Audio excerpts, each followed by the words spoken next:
চলতি সিরিজের পরপরই আনুষ্ঠানিকভাবে টি-20-র অধিনায়ক ঘোষণা করা হবে সাকিব আল হাসানকে। সাকিব ক্যাপ্টেন্সি নিতে সম্মত, তবে দিয়েছেন শর্ত, দল গঠনে পূর্ণ স্বাধীনতা চান। বোর্ড সভাপতির সাথে এ ব্যাপারে একাধিকবার কথা হয়েছে বিশ্বসেরা অলরাউন্ডারের। এদিকে এশিয়া কাপের দলে মুশফিক রিয়াদকে রাখা নিয়ে সিদ্ধান্তহীনতায় টিম ম্যানেজমেন্ট। রিয়াসাদ আজিমের রিপোর্ট। হারারে স্পোর্টস ক্লাব মাঠে টিম টাইগার্সের অনুশীলনের এমন দৃশ্য বলতে পারেন এক অর্থে বিরল। শীর্ষ তারকাদের ছাড়া জাতীয় দলের ক্রিকেটাররা কবে এমন প্রস্তুতি নিয়েছিল সেটা এক গবেষণার বিষয়।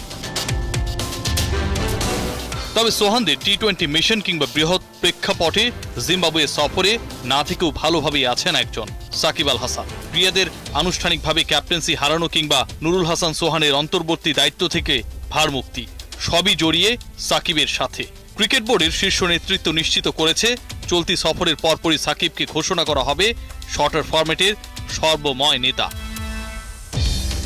বোর্ডের প্রস্তাবে সাকিব ক্যাপ্টেন্সি নিতে আগ্রহ প্রকাশ করেছেন। দল গঠনে বাস্তববাদী হতে চান বর্তমান টেস্ট ক্যাপ্টেন। ম্যাচ সিচুয়েশনে কার্যকর ক্রিকেটারদের সুযোগ দিতে ম্যানেজমেন্ট থেকে স্বাধীনতা চেয়েছেন সাকিব আল হাসান। টেস্টের পর টি-20-তে দেখা যেতে পারে ভাইস ক্যাপ্টেন। ক্রিকেট বোর্ড সভাপতির সাথে টি-20 ক্যাপ্টেন্সি নিয়ে একাধিকবার কথা হয়েছে সাকিবের। জানা গেছে অধিনায়কত্বের পরিবর্তনে দলের পারফরমেন্স আমূল বদলে যাবে এমন প্রত্যাশা না করার পরামর্শ দিয়েছেন বিশ্ব সেরা অলরাউন্ডার। বিসিবিও আপাতত ভঙ্গুর দল নিয়ে সম্ভাব্য নতুন অধিনায়ককে সময় দেওয়ার পক্ষে। আসন্ন এশিয়া কাপে ম্যানেজমেন্টের লক্ষ্য তাই স্মার্ট ক্রিকেট খেলা।